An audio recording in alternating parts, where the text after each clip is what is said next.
在中国的毒害不仅全球都在看，现在军事也是。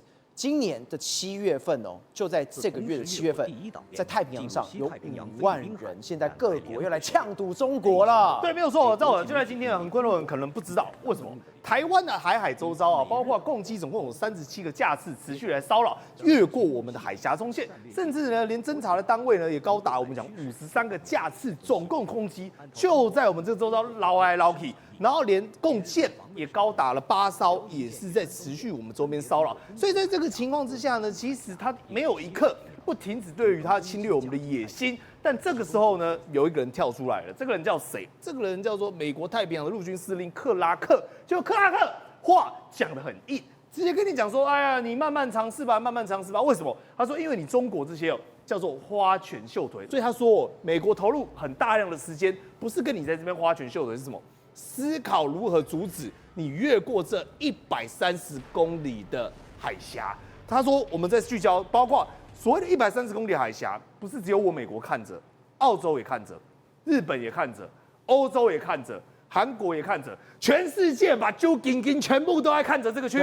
所以你想要越过，可能性非常，各位，这不是我非常哦，是他说非常低嘛，而且在周遭都建立伙伴的这种协同作战关系。换言之，今天要守住这个海峡的，不是只有台湾，世界各国全部大家都来看，而且不只是看，还有什么？还有动作。比如说，好，我们先讲以台湾为例，台湾最近是不是要汉光41号的演习，对不对？对，总计会有3000名实兵以及2万名的后备部队，10天9夜，史上最强的。对，史上最强呢，演你的作战方法是什么？想定就是所谓的不对称作战。但更可怕的是，大家还知道，与此同时，时间点跨越7月13号到8月4号这个重叠的时间点是谁？澳洲跟美国以及呢世界的各国，他们总共有高达3万名人员要进行所谓的护卫军刀军演。19个国家，哎，对啊，所以就是你想得到的，包括欧洲、包括美国、包括澳洲，世界各国都来参演啊。那澳洲它跟美国所想定的战略标的，难不成他要去打什么？打企鹅是不是啊？当然不是，就是谁？中国共产党、中国解放军。所以他说，你看，从圣诞岛到珊瑚岛，全长6500公里。历年来史上最大的联合军演，而美国自己本土也一样。7月10号的时候，又打开一个所谓的重返太平洋的演习，部队重返太平洋，而也要动员300架军机以及数千名士官。而且各位，我刚才讲到这2个，对不对？包括这个所谓的护卫军刀，对，也会有 F-35的出席。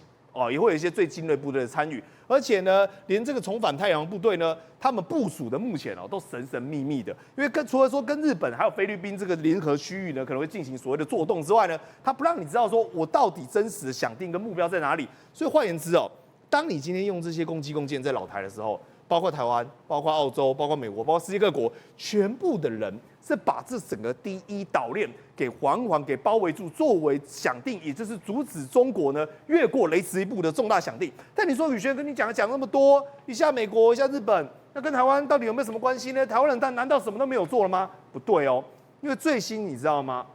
美国跟日本在这一次我们的汉光军演里面会派2个大咖来。而这2个大咖来不是说只是随便而已很多人有说，是什么？是这个帕帕罗吗？不是，是曾经提出我们讲地狱景象这个想定的，叫做什么？叫做阿奎里诺。还有日本呢，担任我们讲总统府的这种军事顾问的特别顾问的，叫做岩崎茂。这2个人代表是什么呢？很多人还看不明白。其实代表就是台湾未来会跟所谓的 Ontarian 跟我们的中科院签订一份合约，而这份合约已经经过美国的首肯之后呢，会把相关地域景象所需要的无人机全部在台湾本地制造。说这2个人带来的是技术，还有带来是合作。对，因为很多人看不明白，这个 Aquino 除了说曾经提出地域景象之外，他也在哪一个公司待过？他在洛马待过。对。那岩崎茂他在哪里待过？在三菱重工待过。换言之，他们是具备对于这整个生产流程跟一定的想象的，他们是有清楚的蓝图规划，所以这时候才会来到汉光演习来帮助台湾。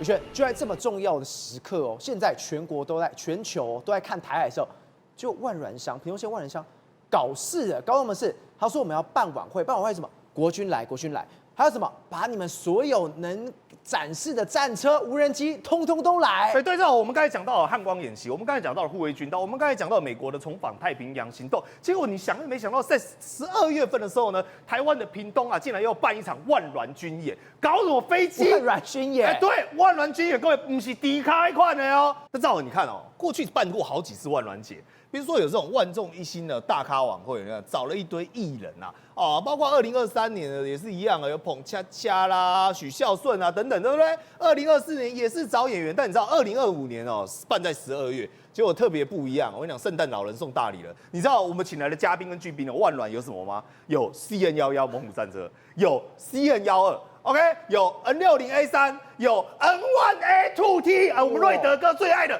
N1A2T 啊，我都怀疑他会不会去到现场去看那个实境开火，然后他非常期待。结果他把 N1A2T 都拿过去，然后还有什么 HEW、OH58D、NQ9B， 我们讲无人机、弹簧刀300，赵尔，他甚至我看到还有一个项目哦，我们没有把它列进去。他说海马斯火箭也要来啦，通通都要来。不是啊，我跟你讲，他就是看新闻你按那种热搜台湾最先进的哪些军武，他全部都把它点。我全部都要。对，那你就来这边万峦要干嘛？要军演吗？不是啊，与民同欢，就是摆在那边祝贺给大家看。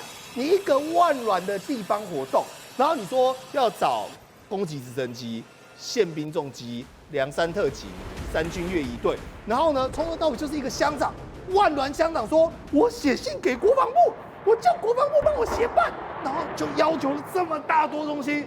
坦白讲，你知道啊，如果我是国防部我觉得把那个纸撕掉。谁理你呀？你开什么玩笑我汉光演习刚演习完，而且这么多机敏的东西，我还要配合你。不然你知道美国在展示这些机敏东西的时候，它都有一个要件，就是说，我要确保说不会泄密。我今天如果是共谍，我今天乱七八糟的东西，你全部都放在那边，然后没有管制，民众来说我要跟他拍个照然后整个相机伸到那个炮孔里面，然后就跑到底下去拍，你也不知道他来干嘛的，他就这样弄。那为什么有办法进入到国防部？原本今天还要开会讨论的。那是因为临时有事情没讨论，为什么？因为我们的苏清泉委员，伟大的苏清泉委员说，我来帮你瞧，然后就说要帮他办这个所谓的相关筹备会议。我跟你讲乡长没有那么伟大。今天如果不是有一个立法委员帮他处理这些事情，各位你想想看，一个地方的节日，然后请来把所有国防部最精锐的部队要求这边没有要干嘛没有要演习排好，跟放猪脚一样全部放在那边，就给你拍照，给你看。你开什么玩笑搞什么东西国民，现在万峦的小型军演，现在官兵们超生气。就像刚刚宇轩讲的，今天所有东西列了出来，每个人都去拍，每个人都去那边钻，这不就泄露国家机密了吗？我们先不要讲说有没有泄露国家机密其实万峦乡公所啦，它其实新的也要。他连旧的也要，什么意思呢？就是说新旧都要比如退役的也要。为什么？你看像它其实它有一样武器叫做 CM12战车CM12战车其实已经它已经过于老，就有现在陆军的都已经放到兵整中心去封存了，不用了。他没想到连旧的也要。那其实这部分来讲其实国防部很好回答。为什么回答说来？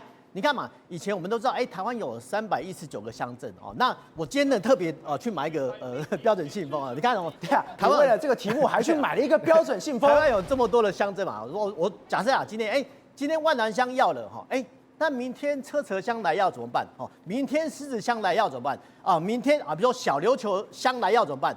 你答应的万峦乡，你不答应小琉球，你是看不起我小琉球吗？显然不能这样子嘛，因为这叫中央跟地方因为国防的事情呢是属于中央的嘛，那中央的话是统一权责嘛，那其实国防部很好回答，就说我不能答应你我答应你万峦乡怎么办？那我今天台北信义区也要怎么办？对那我基隆中山区要怎么办？你要不完你要这些军队怎么办？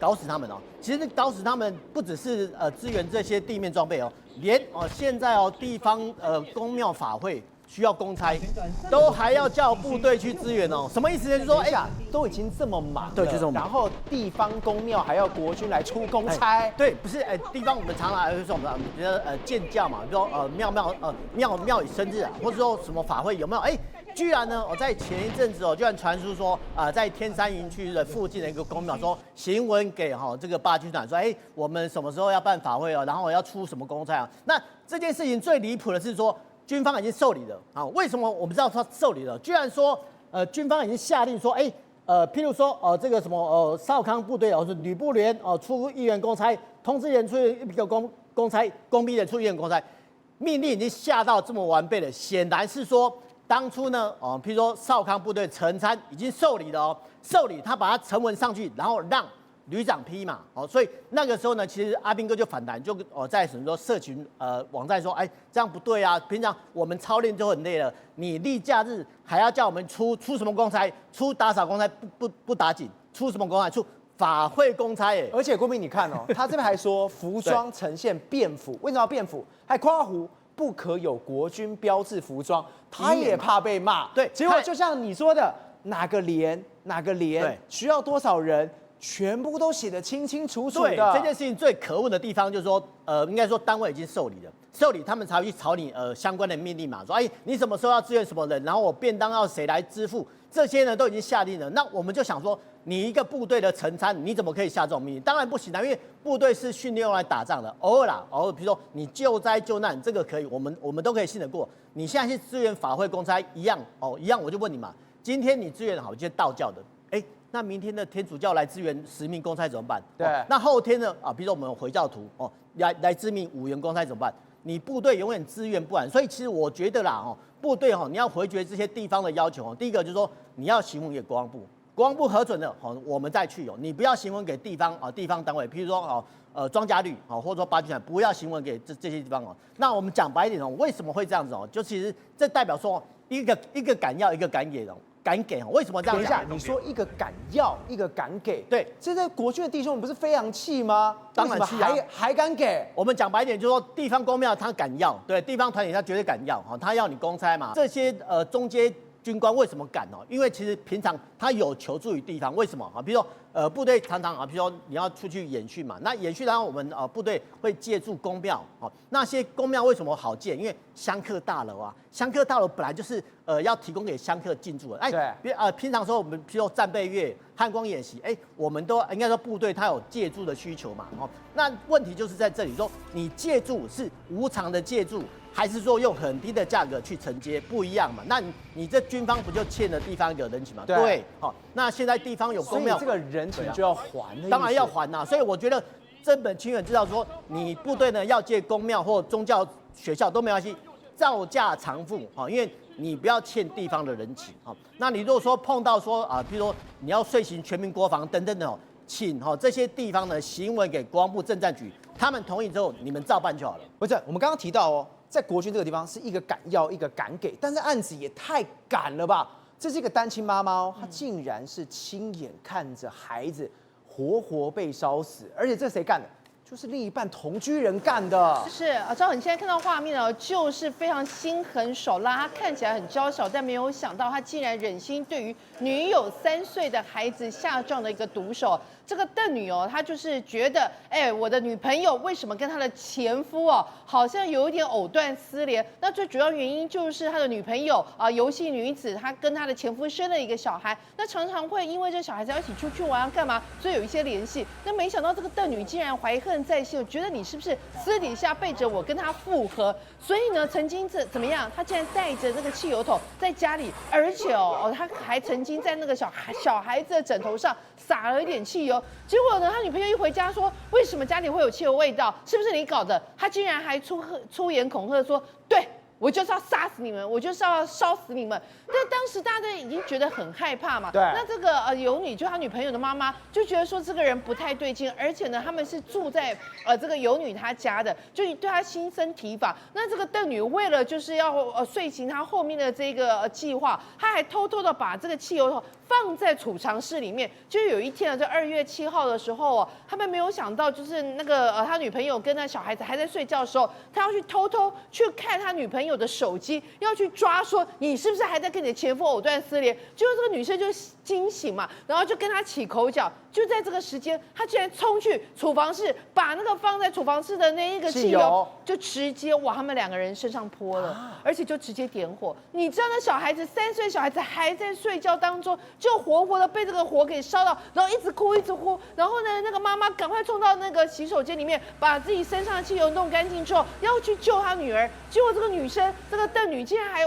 跑去情报他，然后不准他去救他的女说孩。他要去救他的孩子的时候，对方直接把他抱住，不让他去救。是就不让他去救，那这个他们就这样子在这个打斗当中，那个女孩子小3岁女儿就这样子整个人就没有办法被救回来，然后呢，这条小生命就在妈妈的眼前活活的就没有了。所以你说这么残忍，竟然可以做出这样的事情，那一审的时候就判他20年。那后来检方认为说，这个人已经预谋犯案，而且呢，他竟然是情报住他的女友，情报住这个妈妈，不让他有去拯救他3岁孩子的一个机会。你看他是多么的心狠手辣。那所以检方就提起上诉。那在高院的时候，高院竟然判决说，你说他抱住他是不要让他去救这个小女孩，但是他的说法是说，因为那个已经烧得很大了，所以我抱住他是不要让这个女孩子在这个妈妈也同样被火。所以嫌犯的说法是说，我抱住他是要保护他，我不是要阻止他救人。是这样，法官也信。既然法官也相信，那我们也是觉得非常不可思议。但是最重要的一件事情是，从头到尾你就会发现，他都是针对那个3岁小女孩来的，因为他认为这3岁小女孩是让他的女朋友跟他前夫有继续联络感情的可能，所以他的认知上，只要把这个3岁小女孩给除掉了，他们两个之间的连结就会彻底消失掉，他的女朋友才会完全属于他。所以是怎么样的一个心狠手辣的人，会把3岁小女生视为是一个你感情上的一个阻碍，然后再怎么样也要消灭掉她？那这一次的判刑20年来讲，我相信很多人会认为是没有办法接受，全案还可以再上诉。